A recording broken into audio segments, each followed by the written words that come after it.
Reggae is the drumbeat of resistance, and Rastafari is the spirit of liberation. Together they chant down Babylon, awaken consciousness, and call the people to rise in truth and unity. And this is a quote from yours truly. And this quote addresses one of the main reasons I created Hippie-Fari, the beautiful life-changing message of reggae music. It was created for social change, and its message is as strong today as it was in the 60s when the first reggae records were released in Jamaica. So welcome to another episode of Hippie-Fari Reggae Radio and Podcast, recorded live in the Ohm and Honey Reggae Radio and Media Studios in beautiful Daytona Beach, Florida. I am your host, Scotty the High-Strung Hippie, and Hippie-Fari is a place where we discuss all things reggae. So if reggae music is your thing, you're definitely in the right place. Now today we have some special guests in the studio, and we're excited to be doing a monthly with the official reggae band of Hippie-Fari, and we wanted to partner with a band that defined this podcast. And from this band, their lyrics to their music, their demeanor on a personal level, and the message that they present is the epitome of everything we stand for here at Hippie-Fari. And this monthly is aptly named Cultivated Mondays. We're going to be dropping an episode the first Monday of every month featuring Cultivated Mind. We're going to be discussing their upcoming and past events, new music releases, and featuring new music as well, and just talking about reggae music in general.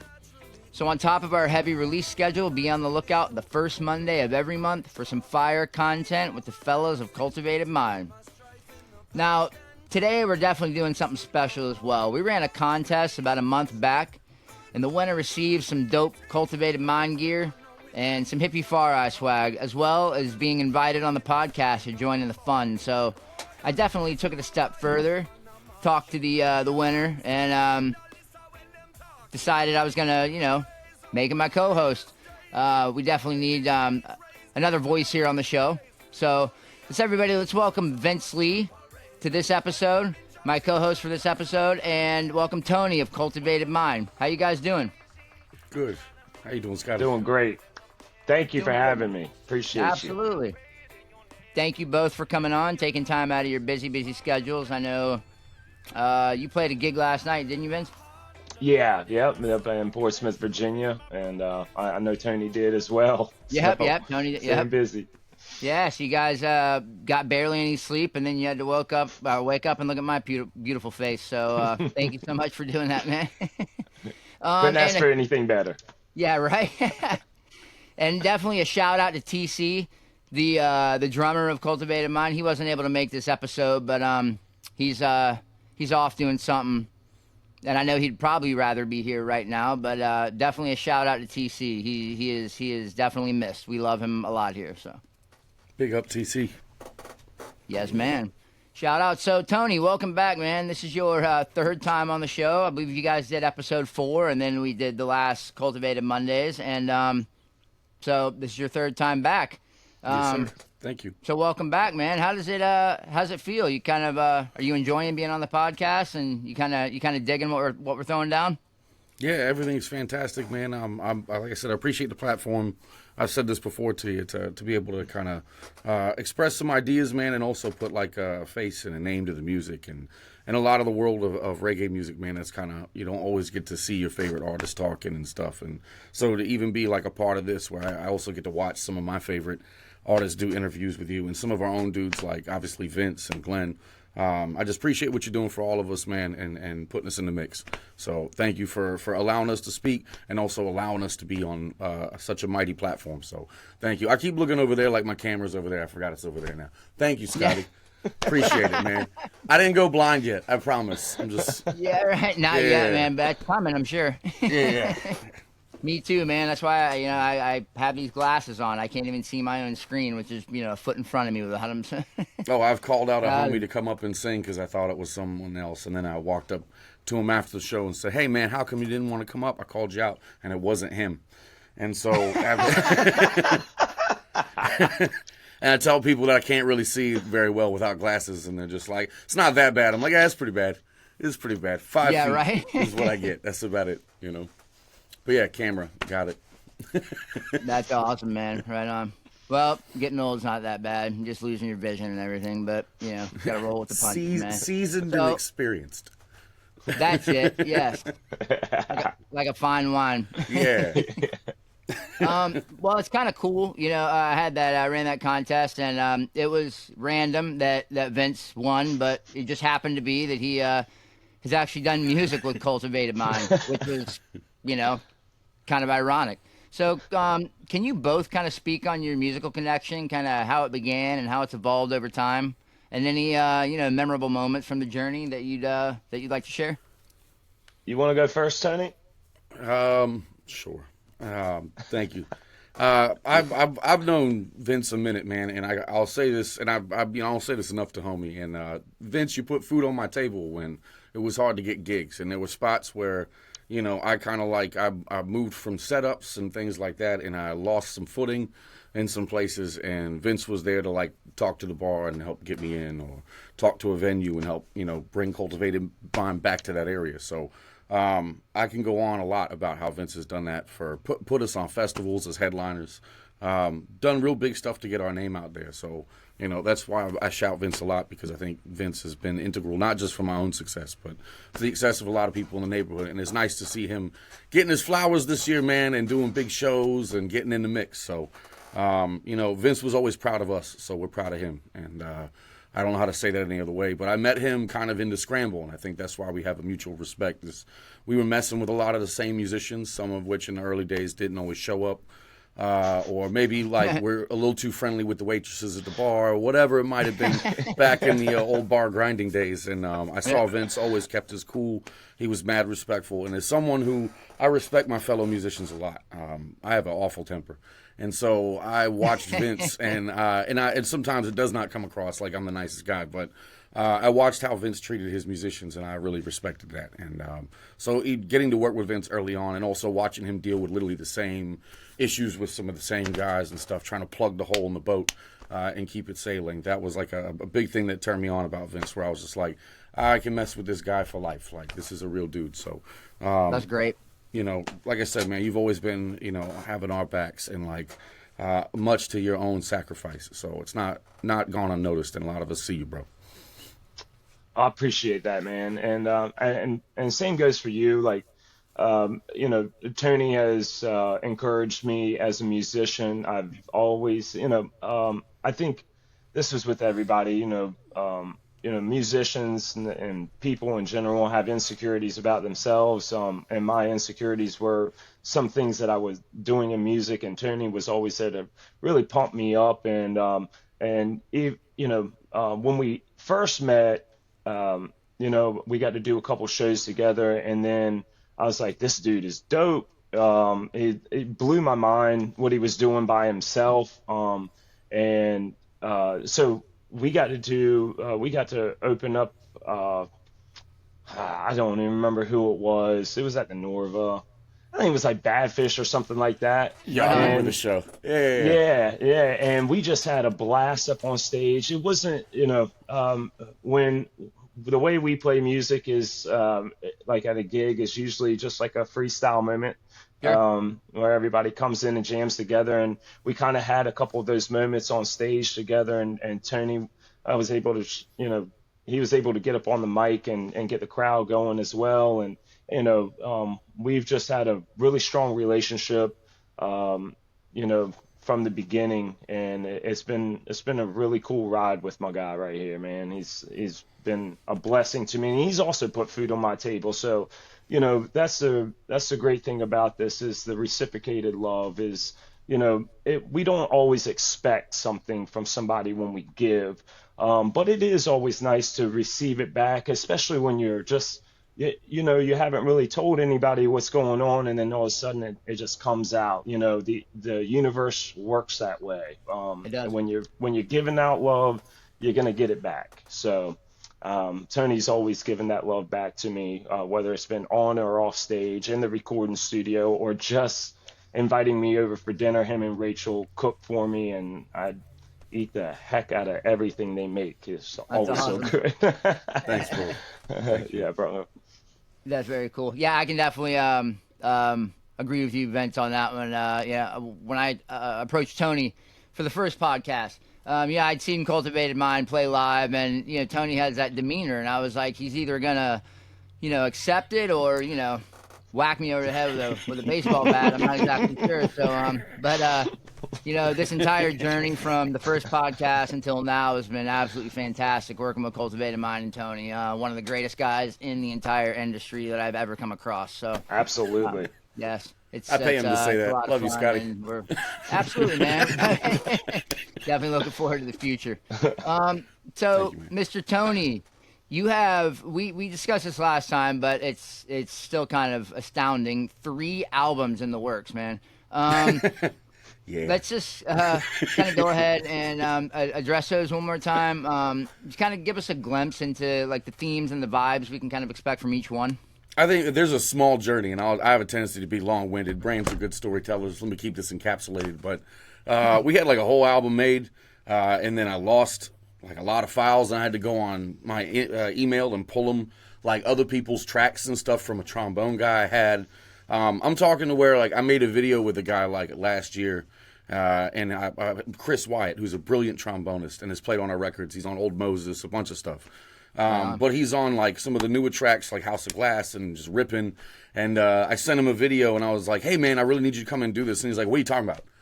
And I was like, dude, you did like 5 tracks with me like 4 years ago. And he was just like, you still have those? And what I had done is I had the BPMs and like really bad digital beats, and then I had his raw stuff. So I brought some of that back over and rebuilt the tracks around them. And so it took me a little bit while to do that. And like the 3 Endurance albums are done differently. So the first one is like, it's not bad recordings. I did everything to get it as clean as a whistle as I possibly could, but I left a lot of it live like a Mingus album or a jazz album. So that way like the drums aren't just tick-tick-cock. I'm every cymbal I can throw in there and whatever's in there. And like also I got TC on this one too, doing both drums and percussion on like at least half the tunes. So there's a different feel to that too, because I'm not using like the big rubber dub for everything. Everything's live. Right. So that album's like that. And that's the one that's been really like the pain in the butt. It's got the track that we're going to show you today that's still kind of in the works. But that's got Vince on it. That's going to be in there. And then I've got like a hip hop oriented track, and I know that will be off putting to some people that follow us.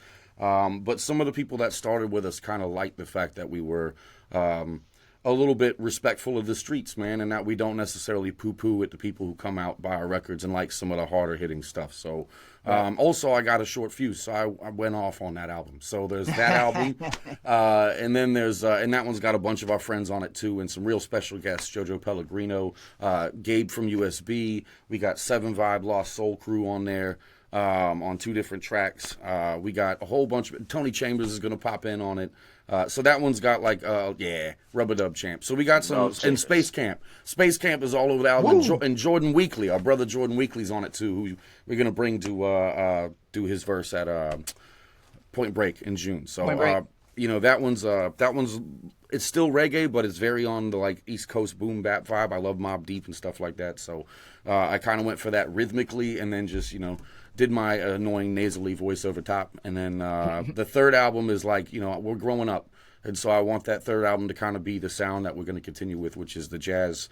I don't see myself shouting at people for the next 10 years. It worked in my like 20s and my early 30s, but mid 30s, I'm starting to, I've always liked jazz, man. I'm eventually we're going to be like smaller, kind of like, almost, I want to go to like Ferguson Center or like House of Blues and those kind of venues where people appreciate musicianship and kind of like find our way into that. So I think for that album, Blue Reggae, we're going to be doing a lot of stuff. We have most of the tracks recorded, some friends on that one too. Queese is all over that album from Lost Souls. And that one's going to be a little bit more on the mature side. So we're going to do really hectic, anxious reggae that we do for the first album. Second one will be some grit and some boom bap, and then the third one will be a little more like refined and a little more on the musical side of things. So nice. That's kind of where we headed with that. That's awesome, man. That's a beautiful thing that you can actually do all 3 of those, that you just mentioned. A lot of bands are. We'll see. Yeah. It's been many years in the works. We'll see. I have a feeling you can pull it off. If anybody can, you can. Talking to a guy who can literally play, 8 instruments on stage on his own and loop them all. So I definitely think you got this in the bag, man. Thank you, Scotty. Well, there's these shows where you're like, yo, you got a new track ready? It's helping me. Like the last 2 I gave you, they weren't ready, but I was like, I got to get them ready now. So I spent the night, got them done and whatever. So in a lot of ways, man, you're helping me get moving on stuff because I tend to do things in increments. So rather than finish a whole album track by track, I'll go like get them all to 75%. and then I'll go through and get them all to 85%, Yeah. and then I go through and get them to like 90%, and then I'm doing the mastering on all of them, and so they end up coming out in big thumps, kind of like No Quarter did, or Ten the Garden. Sure. It's just like, get this off my desk. You know what I'm saying? And then we drop it all at once. So that's and it's never when I said it's going to be, and so, but the plan is this summer is what we're aiming for. Hopefully, like late July and August, we'll be dropping the first couple Endurance albums. That's beautiful. And shout out what you just said to No Quarter for Thieves, man. That is some fire music, brother. Thank you, man. Thank you. Yeah. Absolutely. Check out, there's a remix too called 10 Pound of Collie with our brother Mr. Nick Dillon, the original Reverence. Check him out too. He's fantastic. Now he's in I believe he's working in New York, still living up in PA, but they do raw juice bar, Breathless Raw Juice Bar, which is up there.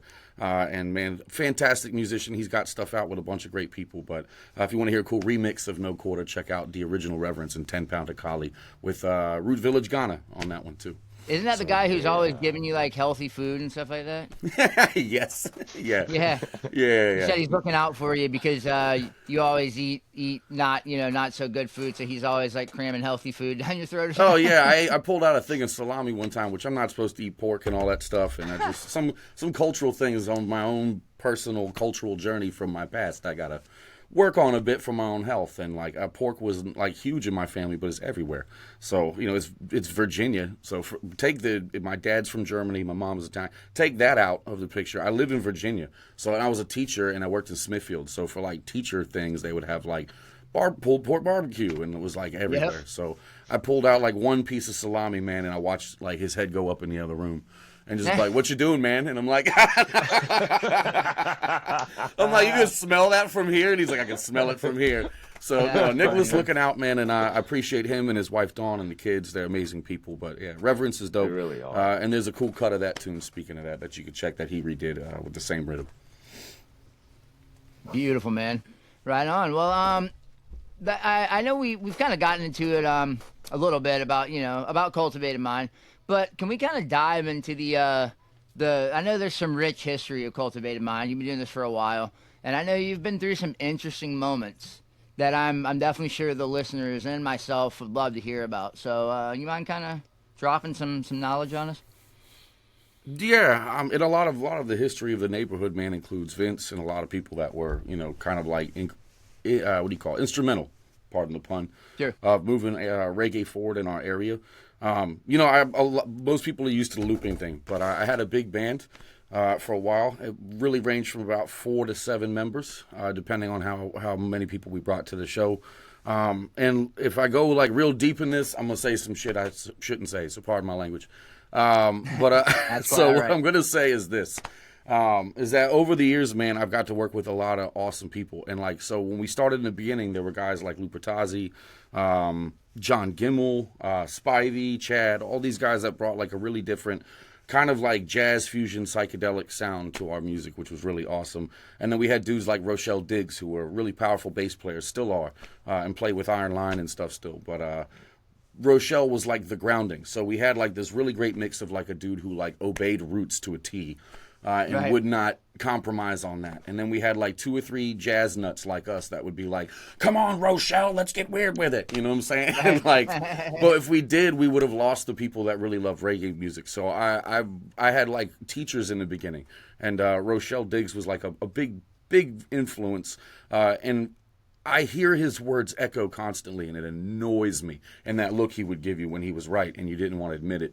On how to be a good band leader and how to actually like direct things so you don't screw up later down the road. And often I didn't listen to him because I was soft and I just wanted people to like me. And then down the road I'd be like, oh, Rochelle, and he was right again, but we had a really good mix with that. And then after that, man, we had like a big dump because some dudes had to go a separate way for a job they were doing, and to keep things going, I was plugging in people left and right, and so we were getting a lot of shows that were great, but we weren't always great for them, and because we would do these shows kind of with a new guy on bass or whatever, many of whom ended up actually being with us for a while, like Anthony Starks, Rob Martin, guys that really did plug for us for 2 or 3 years and get us through. And then the final like iteration of the band is like when we got Mike, and then eventually TC came in on drums. And some of the interesting moments over the years, man, was keeping in touch with Marsha Aiken when we first met her, which was really great.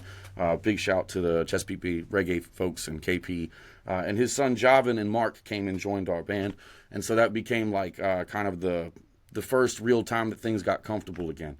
Then just through disagreements over the years with different band members and stuff, and people wanting to do things, or maybe I just did too many guitar solos. Could have been that. School of Rock, whatever. But dude, take it easy on the guitar solos. But whatever it may have been, that's kind of where like that happened. I got in a little bit of trouble with herbs, and I was looking at something bad, and I didn't know if I should have left my job. I was currently working as a public school teacher. Right. And I wasn't sure what I was going to do, and all this stuff was kind of happening at once. Some of the fellas, when they left, I kind of took it as a good riddance thing, and kind of people being like, well, we don't really want to mess with you. So rather, I think what happened, and this is one thing I'll say that nobody likes to talk about, but also hit Virginia Beach really hard.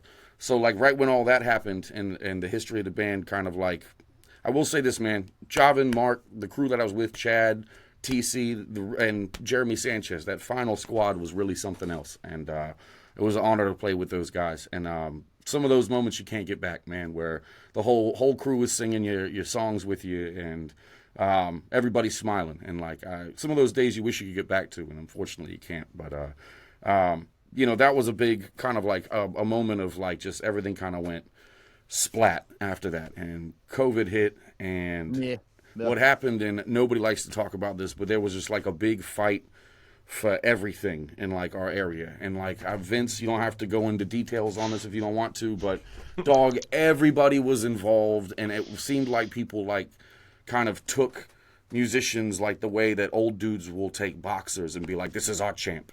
And so it became like even the musicians went after each other when like months before we were standing up for each other against these same folks. And so we kind of saw like everybody kind of took hits during that period. And I feel like that's when a lot of people were watching us for the first time, because we had made a lot of effort. Us, Vince, One Culture, Trevor, Lost Soul Society, Ambassadors, United Souls Band, Native Dread, Ground Level, did I say Nature's Child? Nature's Child, man, obviously.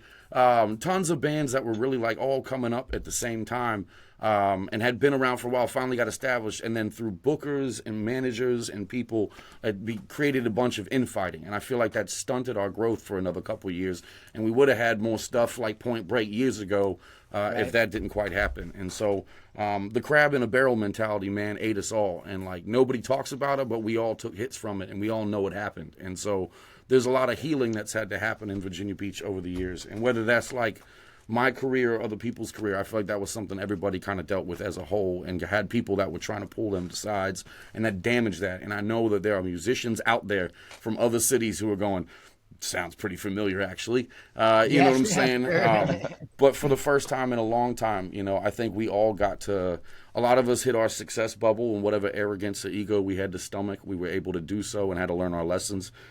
People who necessarily didn't believe in us now had to believe in us. And so I think there was a big shift recently back into the community and people being positive about stuff. And I think everybody got a taste of the politics for a while and got sick of it.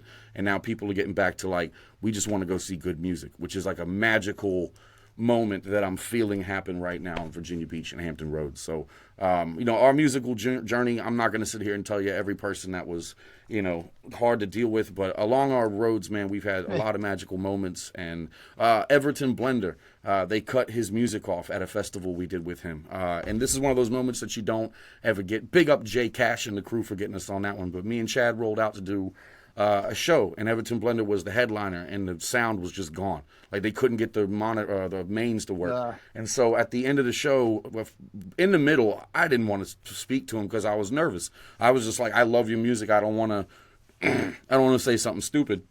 And the guy was sitting in a lawn chair, talked to me and Chad, and put on our shirt, like while sitting like in his lawn chair, which was crazy, and then went on stage and sang, and they cut his music. And this was just things were crackling and popping, and they cut the music off because it was just really bad.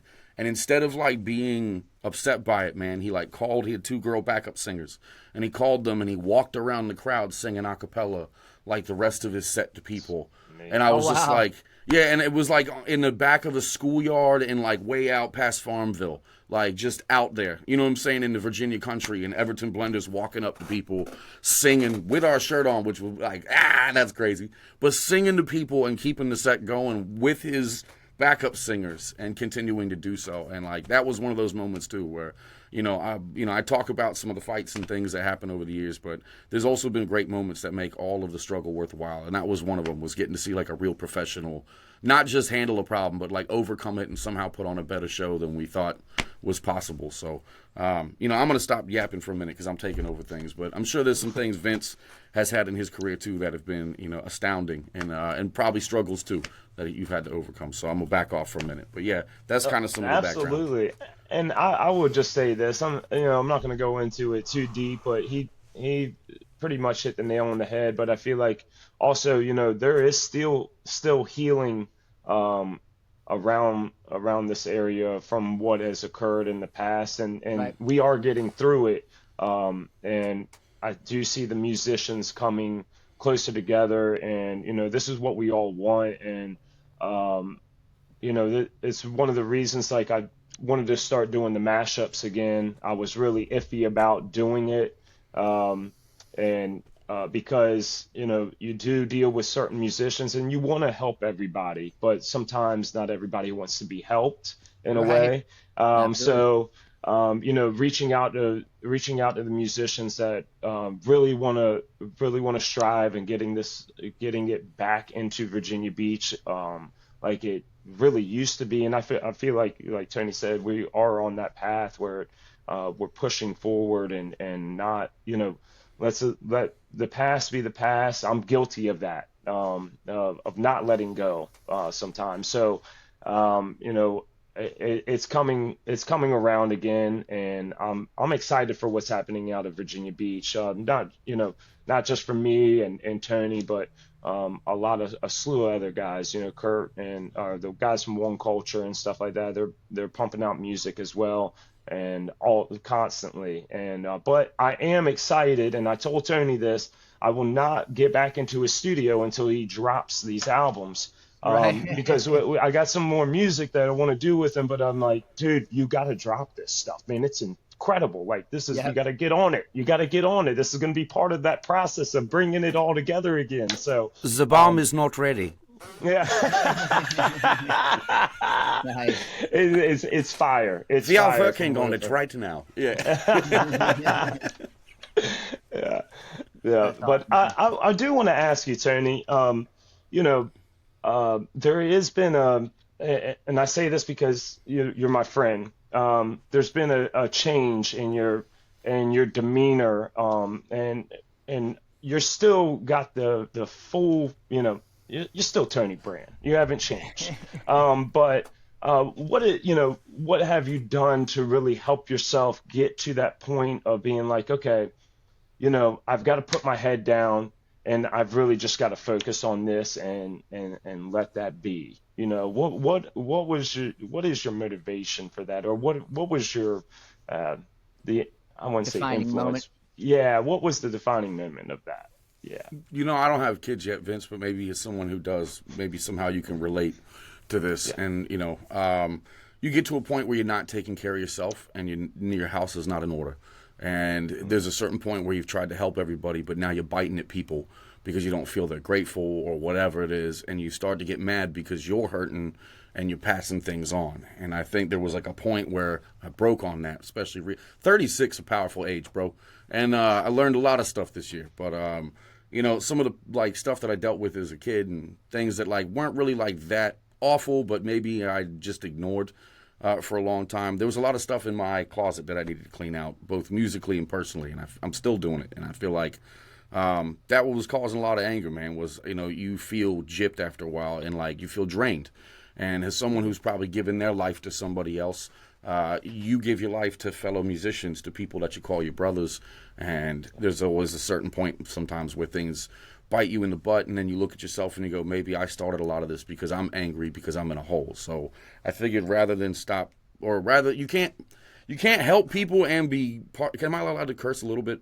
Of Scotty? course, man. You can't be helpful and bitch at the same time. and Right. I noticed I was complaining as much as I was helping, and that's not where I wanted to be. So for once, I was like, I have things I owe people, I have things I owe myself, I have things I owe my wife, my dogs, I have things I owe my aunt, my mother. There's things that I need to do to get good with my life, my dad, things that I just got to go ahead and sort out and maybe approach that I never wanted to. So I think that's probably what it was, man, is that after a while you just go, I'm biting back at people rather than helping people. And like, that's not who I wanted to be. So maybe I need to go back and, smooth the stone out a bit before I come back out again, get works done, get things off, not walk around constipated. That's artists, man. Y'all don't know how. I don't know how to word this another way, but all artists, man, get this constipation, especially if you can't record your own music, or in my case, you did, and then all your crap breaks. If that's a situation that you're dealing with, man, you walk around with like just this load of awful in your gut, and like you're in a moment, but all you're thinking of is, I didn't get that done, or this project is crushing me right now, or why does this plugin keep crashing my computer every time I use it, but it still sounds great and I want to use it. And so you go through these moments all the time, man. I feel like that's part of what gets you in a grumpy, grouchy, bitter mood. And as far as many people who love our music and know us well will also say, Tony's great on a great day, stay away from him on a bad day. And like, I don't want to be that kind of guy anymore. Right. So if the complaining outweighs the positive, then you got to go back to the drawing board, Yeah, for sure. Yeah. Amen. Yeah, you definitely nailed it on that, bro. If the bad times outweigh the good times, then it's time to evaluate. And I think that's one of the reasons why I relate to Tony and I like him so much. The first interaction I ever had with him was at a festival, and the sound went out. And right like in the 3 times. Song. Yeah. Well, he kind of he handled it well, but he kind of got ticked and kind of told the sound guy, he's like, basically, what the hell's going on, man? Fix this. And the guy fixed it. But I can definitely relate with the the anger issues and having to go back and kind of reevaluate. And it's just, you're getting older, man. I don't want to have a heart attack, because I'm holding on to things that just make no sense to hold on to, and being angry at people for no reason, and like Tony just said, I don't want to be that guy. People are like, don't talk to Scotty on a bad day, and that's not a good guy to be. I want people to talk to me every day. There's a band, and I don't even know if I should say their name because they don't know me really, but they know of me. And I swear, the singer, I played like 3 shows with him, and one of them was Point Break last year, and I was always arguing with my wife or something. And first one was, I got sound man said something to me that didn't sit right, and I just went backstage and was throwing a fit, and like the singer of this band was just at the picnic table looking at me like, what the hell is wrong with this guy? And was like the golfer from Happy Gilmore that's always shaking his head. And so we did another show with them, and like I was in the parking lot yelling at my wife, and the dude's walking past shaking his head.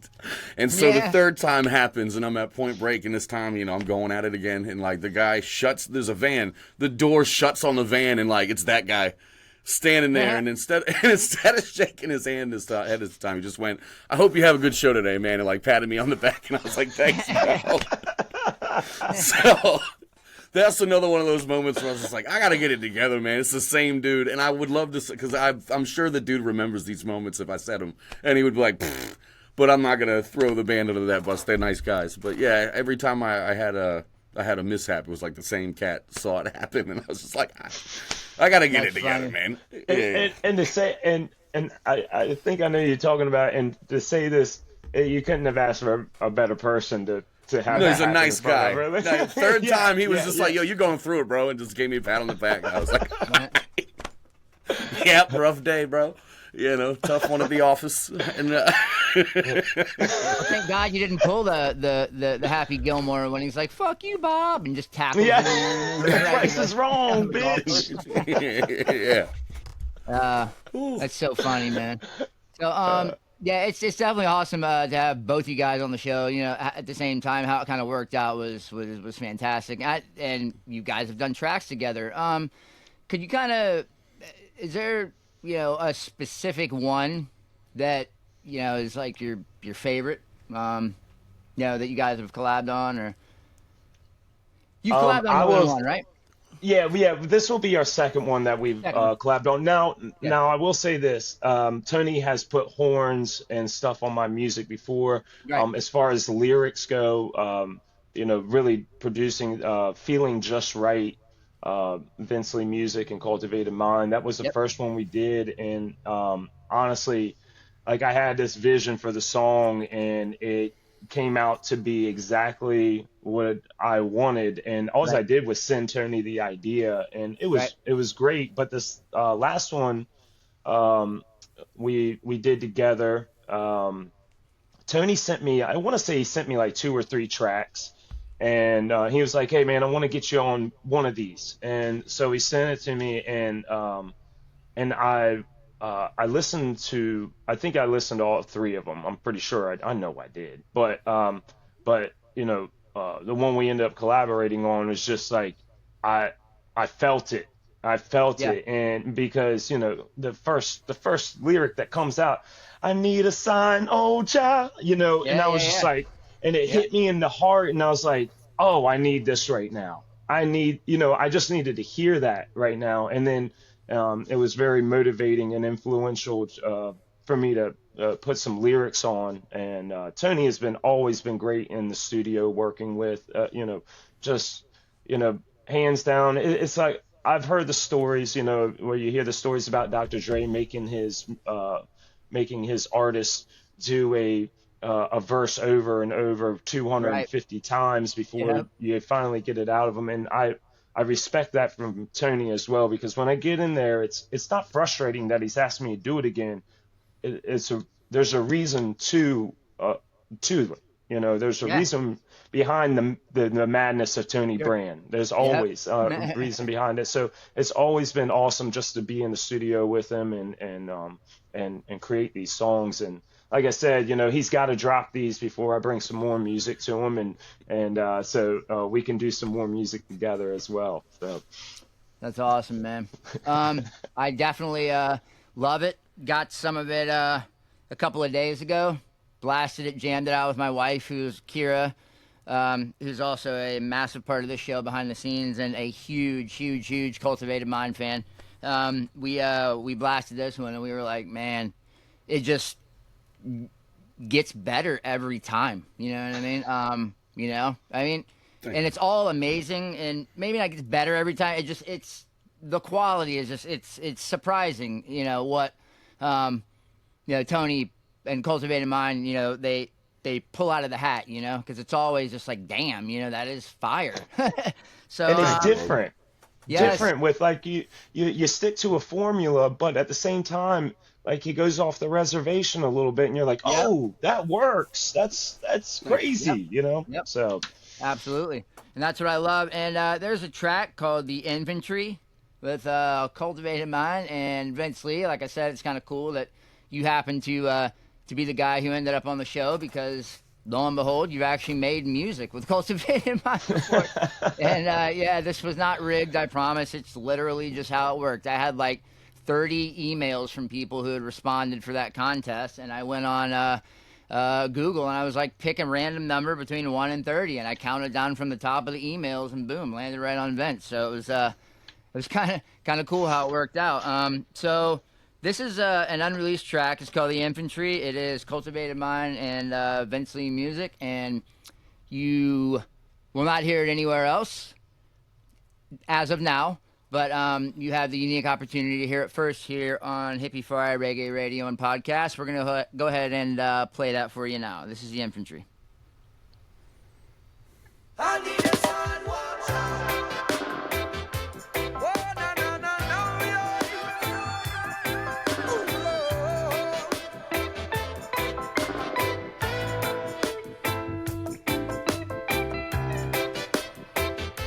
oh, no, no, no, no, yeah.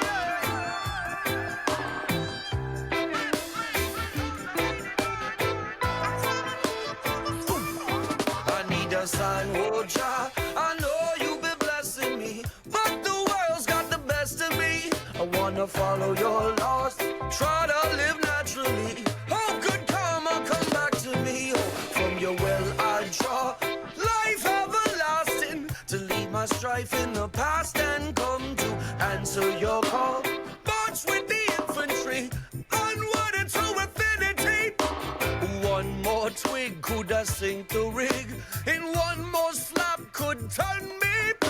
But one more attempt can silence contempt and wash all of those that have burned me.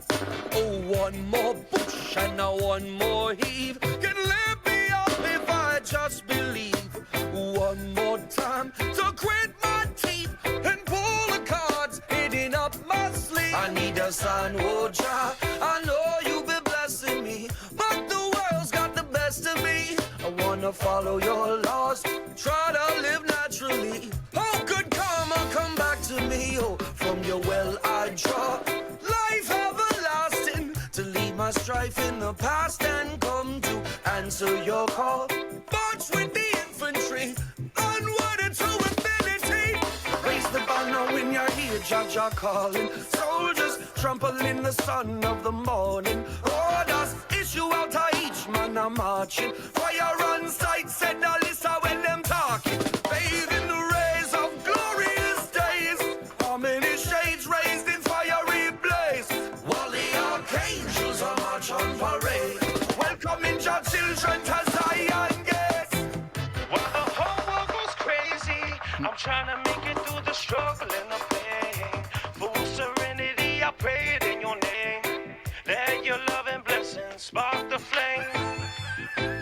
Put the fire in my heart, the light in my soul, as you carry my burdens and heal all my woes. With you by my side, pick me up when I fall. I need you, you're my everything, my one and all. I need a sign, oh Jah, I know you've been blessing me, but the world's got the best of me. Wanna follow your laws, try to live naturally. Oh, good karma, come back to me. Oh, from your well I draw life everlasting, to leave my strife in the past and come to answer your call. March with the infantry, onward into infinity.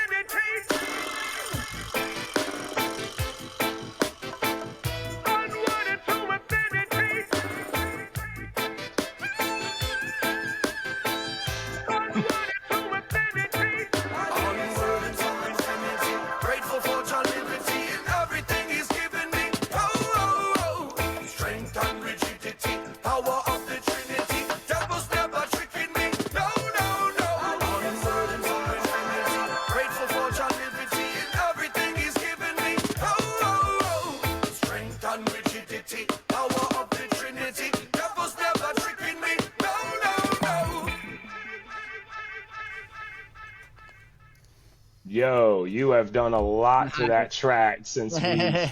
It sounds awesome, Tony. That's very good. Thank you. man. Loving it. Thank you, man. Absolutely Still balancing out fantastic. vocals and drum hits and stuff, but it's getting there. And those lyrics too, man. That really, really, really, really hit home for me. You know, I have, you know, I'm definitely very, very, very spiritual, and I walk my path. But you know, talking about, you know, the blessing from Jah and you know, good karma. That just kind of pretty much described my my spiritual path to a T, which is cool. And you know, like I said, every Cultivated Mind song I listen to, somehow it I can relate to. It's so awesome, man. Thank you. That's a fire track. Thank you both for that. Yeah, big up Vince, man. You killed your verse. That's one of my Yes. favorite parts of the tune. Feels like church, Yep. man. Oh, Absolutely. appreciate it. How did that that start? song's great. Who started that one? That track. Who like did who approached who? You know, with like I got something. You know. I built the beat and then asked Vince to hop cool. on it. Nice. But yeah, I don't know. I didn't know he was gonna come with that. So Yeah. When he did it, I was just like, all right, that's what needs to be on this track, man. And I had done the track before, and hadn't really. I don't know. There was something I was missing to button it up. And I was like, Vince, I got a track, man. I'll send some to you, but one of them needs a verse. And I was like, I don't know if you can come up with something you think would tie it together, but it needs something. And I think Vince gave it that something. So That's awesome. Yeah, he definitely did. That was fire. And like Vince said before, he's got some stuff in the works that he's going to present to you after your albums come out. So we're definitely looking forward to some more fantastic collaborations. If they're anything like that, that's that's definitely exciting, man. Well, Vince, you got a bunch of stuff coming out, man. I don't know if you want to talk about that. Yeah, we got some stuff coming out. I got some things coming out in June. We got 2 songs. One of them is more of a more personal song, Okay. where I'm actually gonna really put some feelings out there. I'm not very good at that, but then yeah, I got but I've been working on that, and that's the great thing about music is that it's a therapy and Sure. it's a way to express your feelings and really get things out. And then there's another song, what should I call it, Slow Moves, and it's that summertime. You know, it's a great song. But I actually wrote that song over at Trevor Daniel House, and he and I wrote it over there, and we had a great time with it. But yeah, I got some music coming out, but also, it's just awesome to see, a lot of people getting ready to drop stuff from Virginia Beach and from the Hampton Roads area. Yeah. We got some artists out here that are really really picking it up, and I'm proud of them all. Like I look at all of them and just see where we all come from. From 8 years ago, 10 years ago, and where we're at now, and we're older, but this is never going to stop.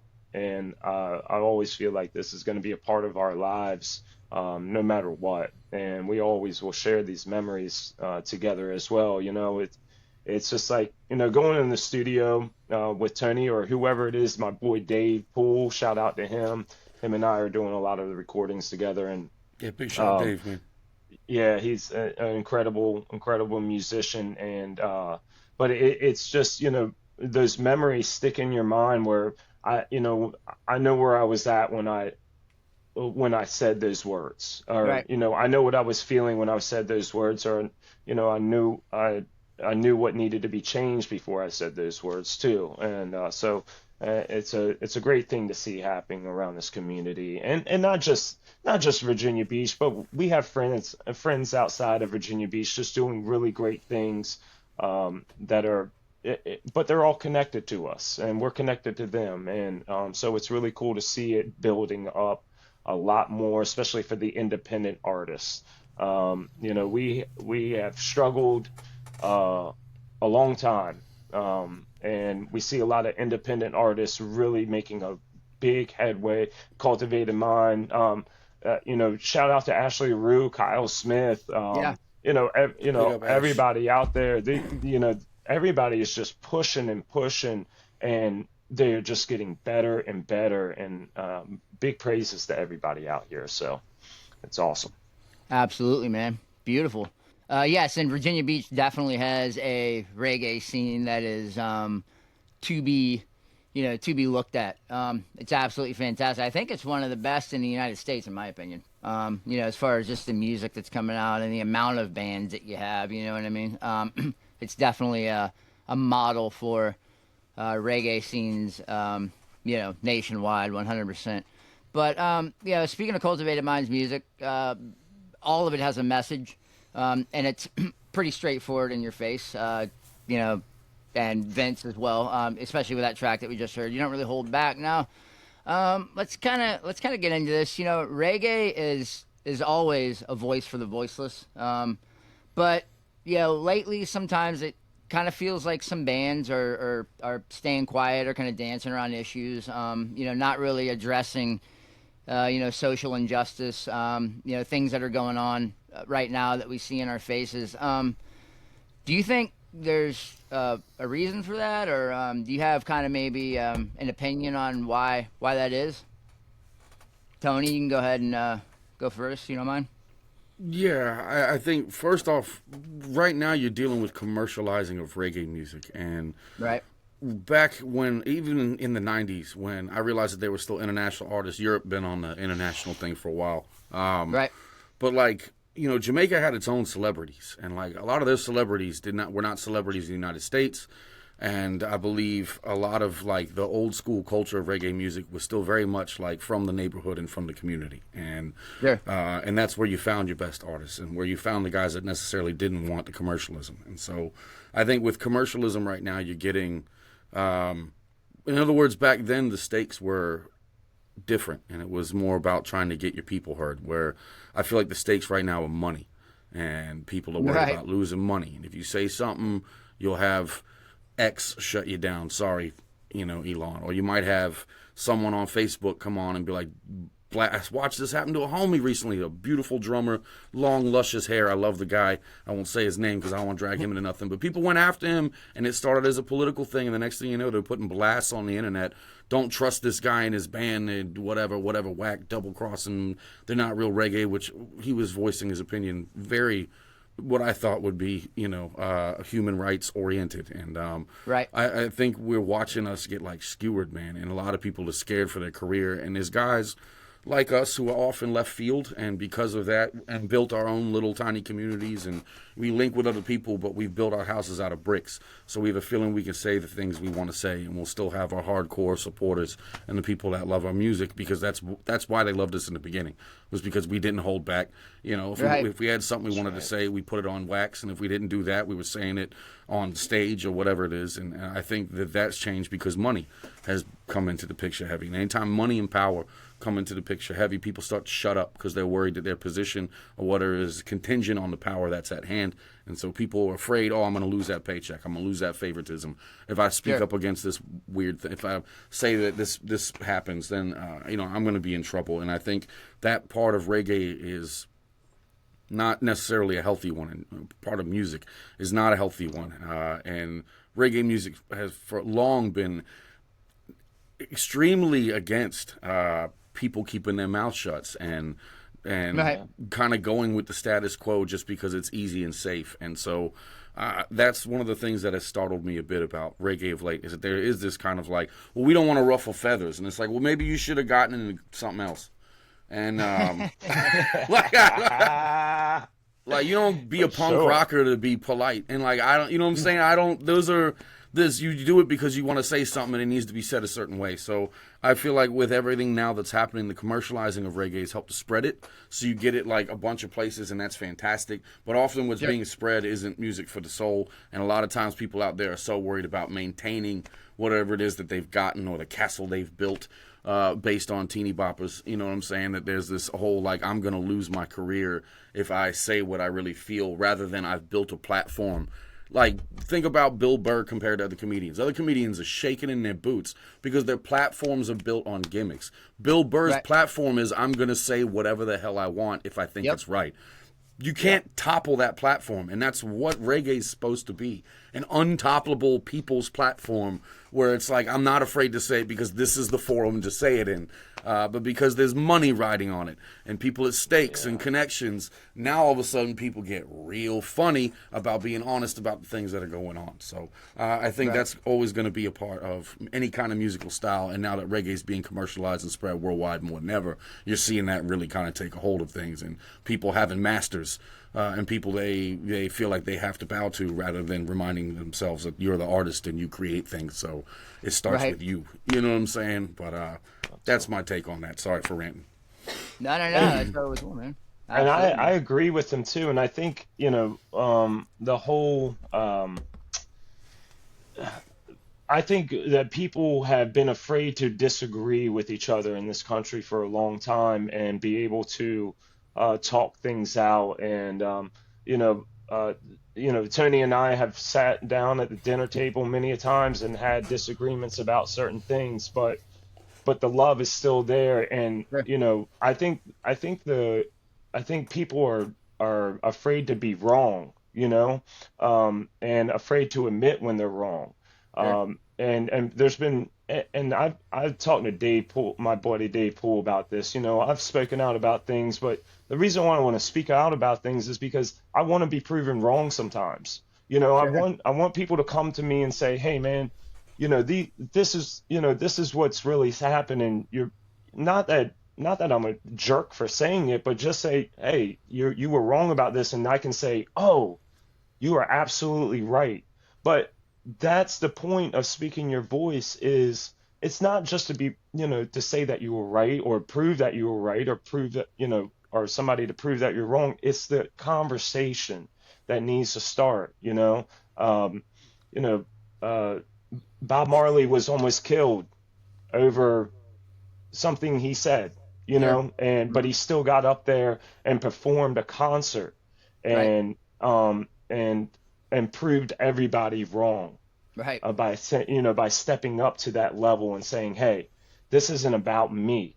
This isn't about me being right or wrong. This is about the people. This is about the voice of the people. And I feel like uh, that whole, the what you can call it, whatever you want, call cancel culture. It happens, wherever you think about it. It's everywhere. But I think that whole thing made people scared to speak Sure. up, and then you get labels who are telling them, hey, you kind of don't want to touch that Right. situation, where it's like, no, you're in the position of a platform where you need to say something, Sure. So yeah, for sure. Absolutely. 100%, man. Thank you guys both for that, for the answer, and I definitely agree with you both on multiple levels. I talk to my wife about it all the time. I've always been a child of the revolution, ever since I grew up listening to the 70s reggae music. I've absolutely loved it. I was in a lot of political groups when I was younger, and a lot of the revolutionary minded back then was like, it's going to be an armed revolution, we're going to fight, fight, fight. But now I think it's, and like I said, I talk to my wife about this all the time. It's going to be not to sound cliche, but a revolution based on love, more of a mental revolution, because it all starts in the mind, and I think more so people are waking up and seeing what's going on, and their minds are being changed, and when that happens, that's when real change occurs. Doesn't have to happen through violence. When everybody wakes up and on a conscious level, people change their minds, and we just all start treating each other better. I think that's when real change and real revolution takes place, and I do definitely see it happening. Probably not in my lifetime, but when I say soon, I mean, it's coming. There's definitely a shift going on, and Changes I happen think quick, you know. I think yeah, I think that's fantastic, man. And one of your Yeah. quotes I use all the time, Tony, is you say that reggae music is the last bastion of the people's army, and you're right. It is a weapon, and we can't, through commercialization, allow it to be taken, because it is a weapon. It is a voice of the people.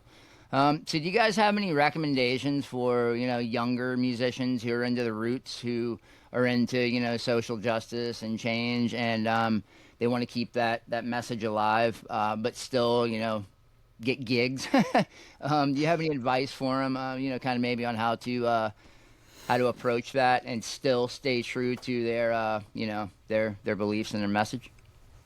Vinny, my boy, you want to start?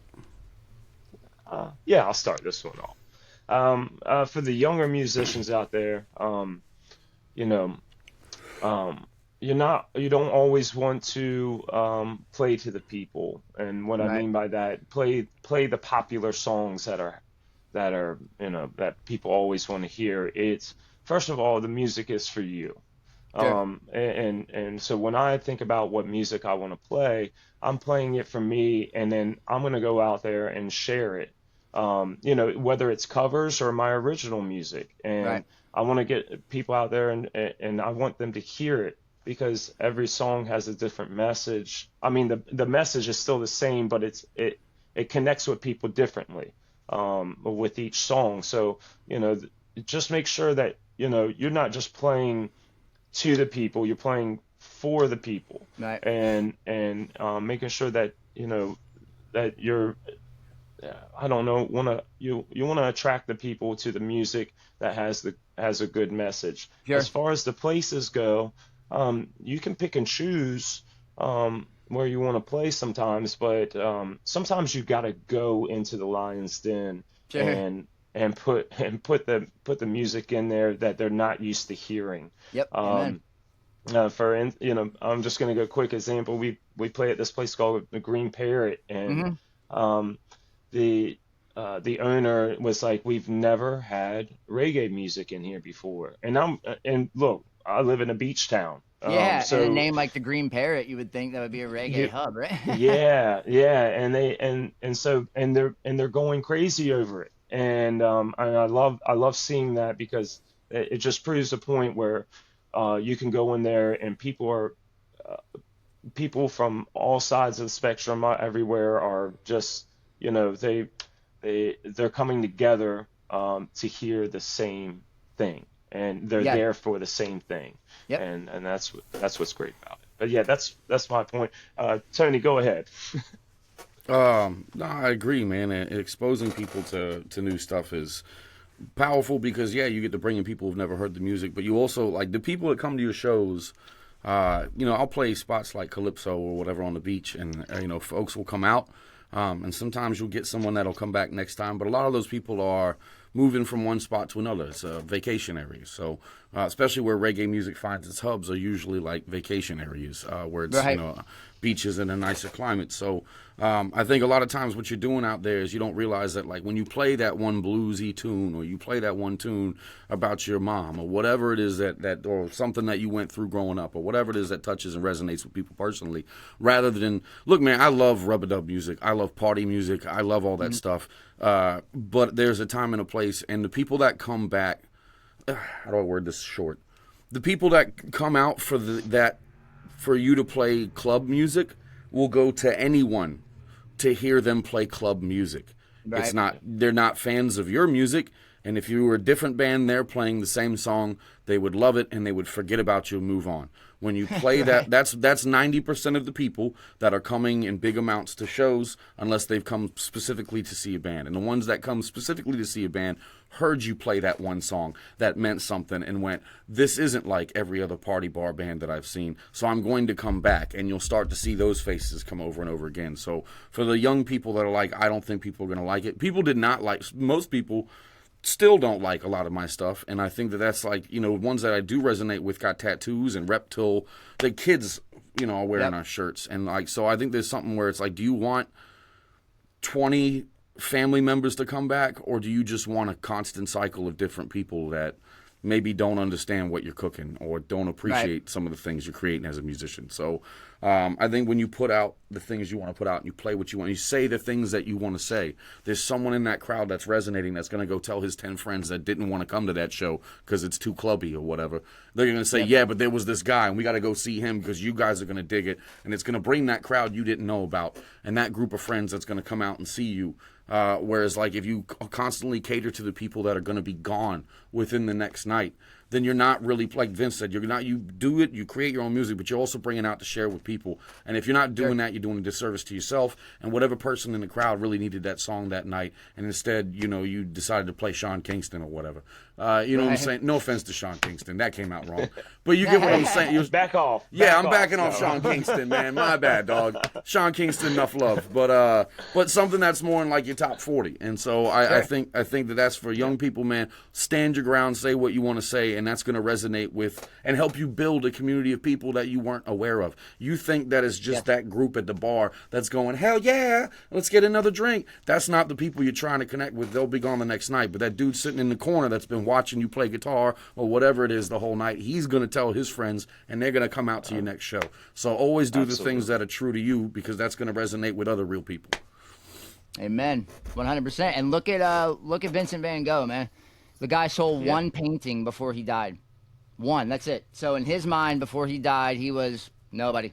The failure. Yeah. Best artist in the world. One of them now. You know what I mean? So, after, but one painting while he was alive, but still, he was doing what he wanted to do, and he was sticking to his guns, and he had a style, and it revolutionized art worldwide.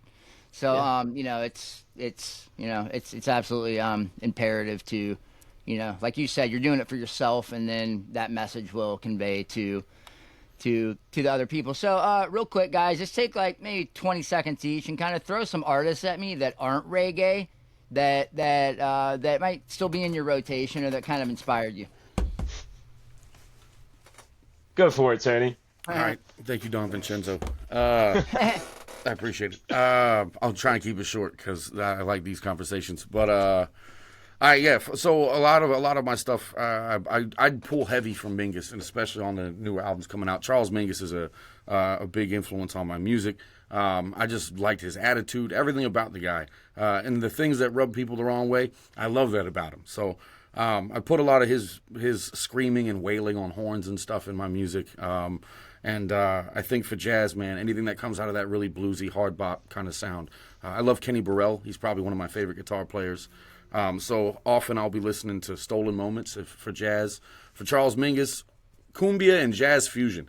Dope album. Nobody ever puts that in his top ones, but to me, it's like up there in the top three. Obviously, Black Saint and the Sinner Lady, and I really like Blues and Roots. Was great. For salsa music, I'm a big Ray Barretto fan. So Love Reconstruction. salsa, love it. Yeah, Reconstruction is Tumba Africano and Algo Nuevo. All those tunes are like, in my opinion, like whatever the pinnacle of jazz and salsa could be. I really like a lot of Ray Barretto, man. Eddie Palmieri on keys is a favorite. And then for like other stuff, man, like I used to be a metalhead way back in the day. I don't listen to metal as much anymore, but I used to like Children of Bodom. Rest in peace, Mr. Alexi Lejo.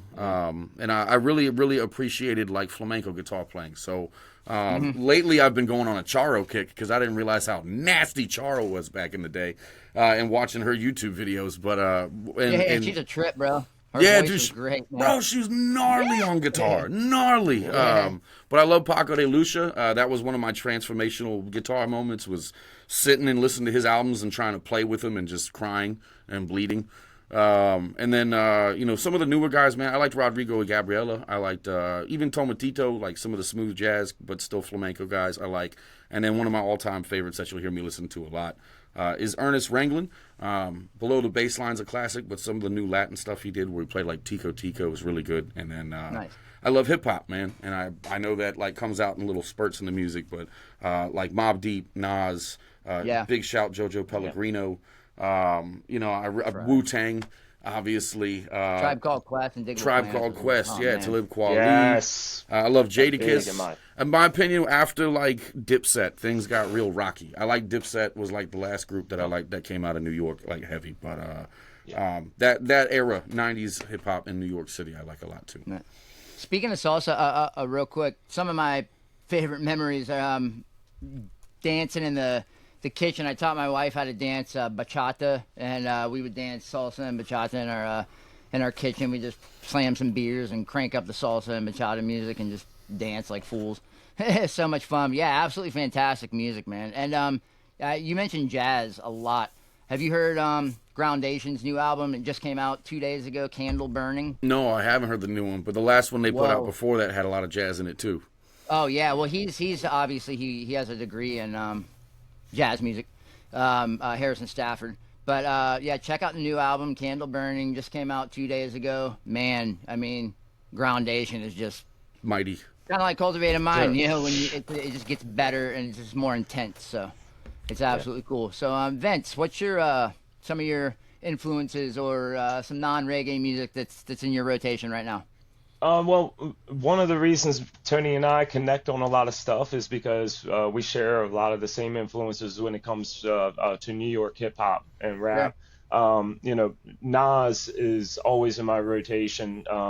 I continue to listen to King's Disease too.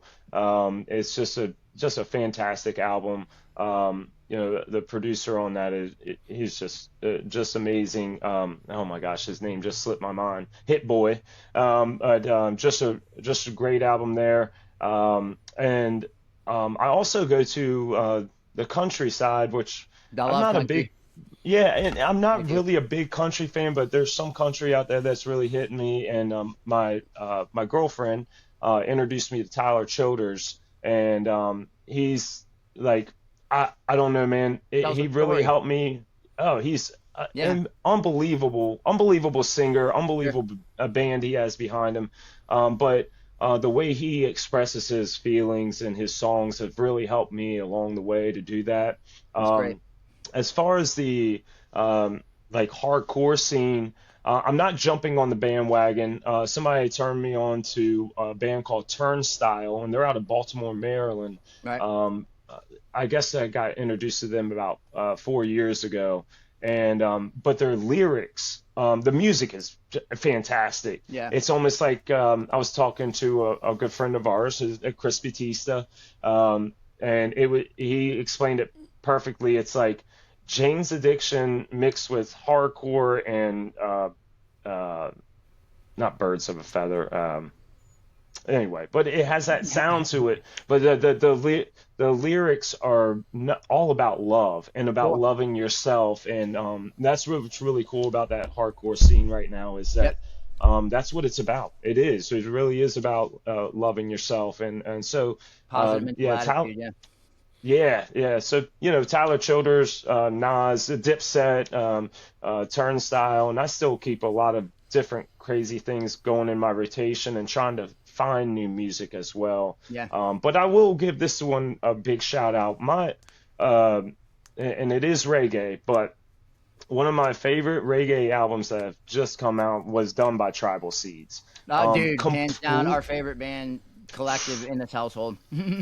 Well, what I like about the new album is that it's completely different from what you're used to hearing from them. And he went on some kind of journey, and Jacob did, and came back, and man, whatever he did was just fantastic. So big shout out to those guys, man. I'm really enjoying that album a lot. Huge fan. And when I say favorite band, like favorite American reggae band. Yeah. Tribal Seeds.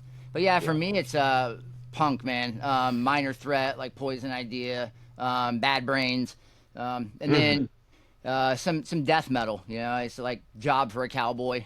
I'll still. Snap! Yeah, really. Yeah. People talk about they're like, oh, death metal. They'll mention the heavy metal bands, and I'm like, no, I'm talking about straight up like hardcore death metal. Yeah. Give us a scream, Scotty. Give us your death metal scream. All right, that's about it. But yeah, that's starting to become less and less. I'm like 99% reggae, but then I'll definitely, if it's like 4:30 in the morning when I get up for work and I need to wake up, I'll throw on some Job for a Cowboy or some Minor Threat, and that definitely gets me Misfits. going. I still play Misfits and Dead Kennedys quite a bit, man. No, the Dead Kennedys. I got to see Jello Biafra, the lead singer of the Dead Kennedys, at a political conference that I went to like 18 years ago, and very, very, very funny guy, man. I mean, you can tell in his music that he's funny, but just hearing him talk, he talks like he sings. He's like, and I went to the store. With the vibrato in it? Yeah. Hello. Yeah, just absolutely hilarious. But yes, once again, another genre, punk rock, that, has had a voice for the people, and a voice for the oppressed, and, very revolutionary-minded music. So Absolutely fantastic. So thank you guys for answering. We're gonna hop on over to some news real quick. When I was 18 years old, I worked for Pizzeria Uno, and next to me on Sauté was this guy. He was a reggae DJ, and he threw me a cassette tape from Sizzla, and I had heard of Sizzla, but never really gotten into it, and I started listening to it, and this track, Mock Reason Phrase, absolutely blew my mind, and I've been a Sizzla fan ever since. But he's celebrating 30 years of being an artist, of being in music, Sizzla. Absolutely amazing. So they're having a kickoff celebration, Rise to the Occasion. I guess it's starting in Miami, and it's kind of culminating in Jamaica. But I just kind of wanted to give a shout out to Sizzla. 30 years of, making straight up conscious, reggae, dance hall. He does it all, but absolutely amazing artist, and he keeps that message of resistance and Rastafari alive in all of his music. So just definitely a shout out to Sizzla. Either one of you guys ever listen to his music, Sizzla fans? I'm sure you've definitely heard of him. Yeah, I mean, The Real Thing is, like, I think in everybody's top 10 like favorite reggae albums. Right. I forgot what one of the early ones, one that had like Search for Hardcore on it, which was a dope tune, and Mother of Nations.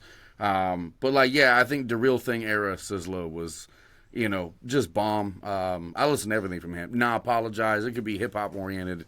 Ghetto Youthology. Mm-hmm. Sizzla's up there, man. Definitely up there. Yes, 100%.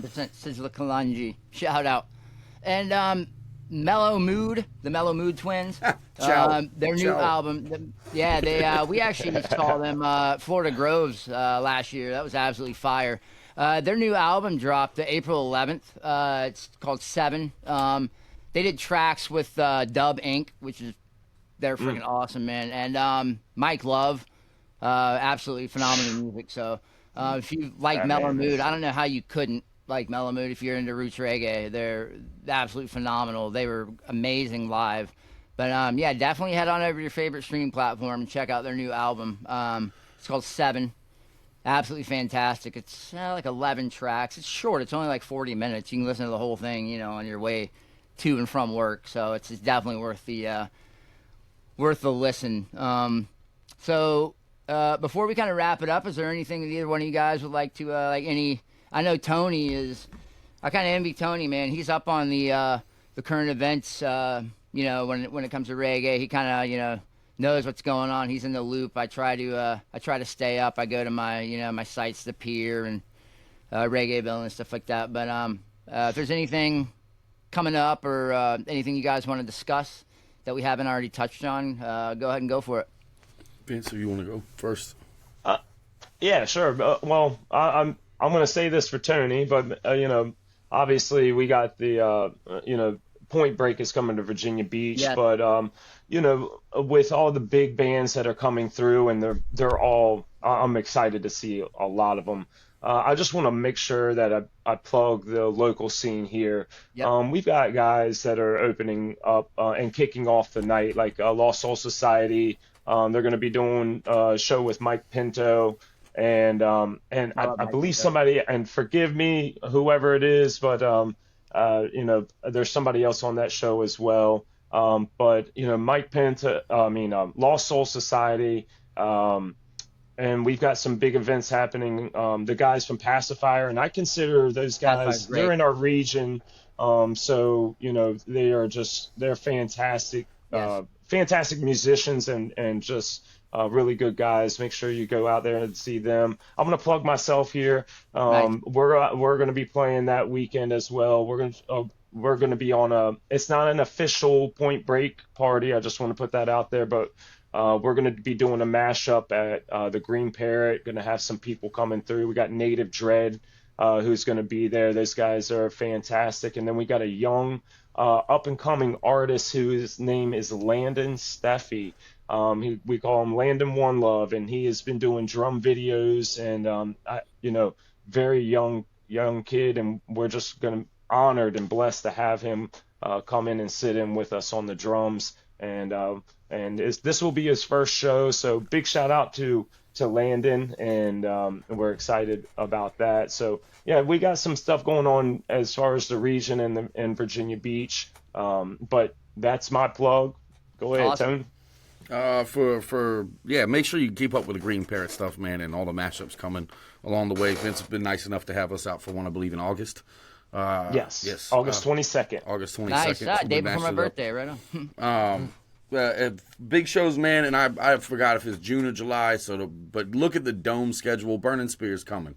Nice. Which last year was last couple of years of reggae artists leaving this earth have been tough, and the Spear just keeps burning. And to see him last year at the beach, and then every time you thought the set was over, he'd go, "Do you want more?" And then he would play another 3 songs. That was awesome. So to see him coming back, I'm trying to get tickets for that to go see him. It's one of the Marleys, man. I want to say it's Ziggy Marley, but I could be wrong. It's either Ziggy or It's Steven. Ziggy. Yeah. That's definitely a show to check out, man.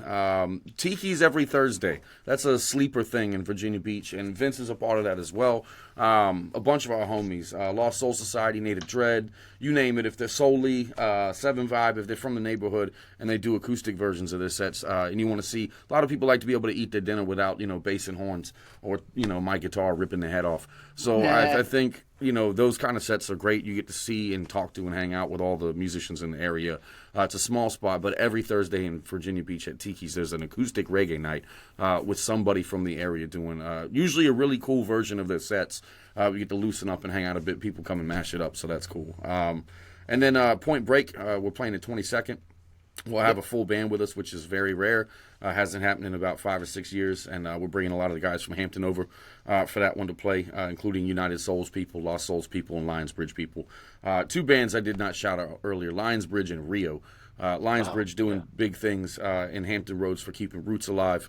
So make sure you check them out as well. The sax player and keyboardist frontman have played with us before, and solid cats, man. And then Rio, who doesn't get enough, please go check them when you're in town. They're an awesome band. It sounds like if the Mighty Mighty Boss Tones and Queen had like a baby. It's awesome, really well orchestrated music. And they don't get enough shout outs because the dude's just that nice. Sometimes I feel like we overlook Rio because the guy is just so nice, and I forget to put him on the list. But like, it's the nicest dude I've ever met fronting the band. The crew's fantastic. Their shows are dope. They're putting on something called the One Love Reggae Fest they do every year with Corey. That's in, I think, was it tradition? Now it's in downtown Newport News. But that happens October 3rd. So make sure you come out for that. I think we're going to have the full band for that one, too. A big festival. Again, check out Rio. They're the ones putting it on. Fantastic crew. Big up Scott and all those guys. And mark for October 3rd because that's going to be epic. And then, July 18th, we're doing a birthday bash thing for yours truly. And I promise I won't get too tore up. That's July 18th at Stuff in Hampton. And then we're doing the Higher Education Festival. And I got to check the date on that, but I believe that's coming in the next couple months as well. That's in Worcester, Maine with, I think I saw with on Higher there. Education. Higher Education's on it. And we saw Marlon Asher's on there too. Our friends I Respect. A lot of great folks are on that one. So we're hyped for that one as well, man. But really, when you come through Virginia Beach, check Tiki's, check the Green Parrot, check Stuffed. Ocean's 14. I mean, we're on the road a lot. We do road gigs and stuff, but at home's where you can really see us cutting loose for 3 hours and playing weird shit. So, come on out and hang with us. But those are a lot of the shows coming up, man, that I think, I'm happy to be, proud to be a part of. We got Camp Kevin coming up in Pennsylvania with Ashley LaRue. I think Joe Samba's on that one, and the awesome dudes from Elephants Dancing are having us come out to that. Yeah, man, so big up to Danny and their crew, too. We just dropped a track with them. But check out their show. That's Camp Kevin, and I believe that's going to be July. And I got to check the date on July 13th or something like that. I got to double check the date. But, yeah, those are some of the shows coming up. Nice, man. Right on. Very cool. And just really quick, my wife and myself, we started a nonprofit called Sacred Eye, and one of the initiatives of the nonprofit is called Reggae for a Reason. We are raising money. We will continue to raise money for a reggae musician, either like a touring musician or a career reggae musician who might be missing shows or missing tours because of sickness, hospitalization. There's no unemployment for reggae musicians. So we're actually raising money, and part of our nonprofit is to be able to help those. I missed 3 weeks of my tour because I was hospitalized due to sickness. Well, you lost money. Well, that's where we're going to come in. So it's called Reggae for a Reason. It's part of Sacred Eye, and we're having a kickoff benefit event October 17th and 18th. It's called Awaken on the River. So check out the website, awakenontheriver.com. No www, just awakenontheriver.com, and that tells you everything about our nonprofit, everything about the initiatives, and everything about the event. It's going to be really cool. So we're really excited to be able to give back to the community that's given so much to us. And we also have initiatives for holistic autism research, and we're actually working on some more initiatives as well. So fantastic, guys. Thank you so much. I know, Vince, you have some music coming out soon. Tony, you definitely have a lot of music coming out soon. Drop it. Yep, absolutely. So, we'll definitely probably get some specific dates from you maybe on the next episode, so we can definitely look forward to that and get some pre-saves. Keep asking me for that new stuff, man. Keep being like, yo, you got a new one, and I gotta get that ready. It's helping. The last time I sent him a message, I was like, Tony, I know you love me, man. Don't be mad, but can you send me that track? So, yeah, I am. You're gonna have to put Scotty in the credits. Oh, dude, we're gonna get Scotty. We're gonna get Scotty on the track too, doing some percussion, man. I would love to, man. Oh, I would be absolutely honored, man. That would be absolutely fantastic. That would make my year. Well, you're passing through in the next couple weeks, man. So maybe we can make that happen. Absolutely. Yep, I will be there for Point Break. Definitely looking forward to it. Oh yeah, sweet. Yeah, awesome. Absolutely. Thank you guys so much for taking time out of your day to come on. This was Yeah. absolutely fantastic. It's the Cultivated Mondays. It releases the first Monday of every month. And Vince, thank you so much. I'm definitely looking forward to you working on some upcoming episodes with me and Absolutely. co-hosting some podcasts with me. I like the other dynamic. You know, it's nice to have another voice other than just mine. Hey, anytime you want me on, Scotty, and I can do it, I will be there. I love it. Absolutely, man. Definitely Yeah. looking forward to it. And that leads me to my favorite quote. This is the quote of the podcast, and something that we definitely hold dear to our hearts. There's strength in unity, so build your community. So follow me on Instagram, follow me on TikTok, shoot me an email, hippie-fari@gmail.com, and check out my website, hippie-fari.podbean.com. And this is Scotty the High-Strung Hippie and Kira the Irie Empress, reminding you to speak your mind before somebody else does it for you. Do something nice for somebody today. Grab flowers for your partner. Smoke out a stranger. Slip the homeless man a buck. But whatever you do, do it from the heart. Because all good things start with the heart. Peace, love, and Rasta rhythms are all a part of that reggae revolution. One love, fam.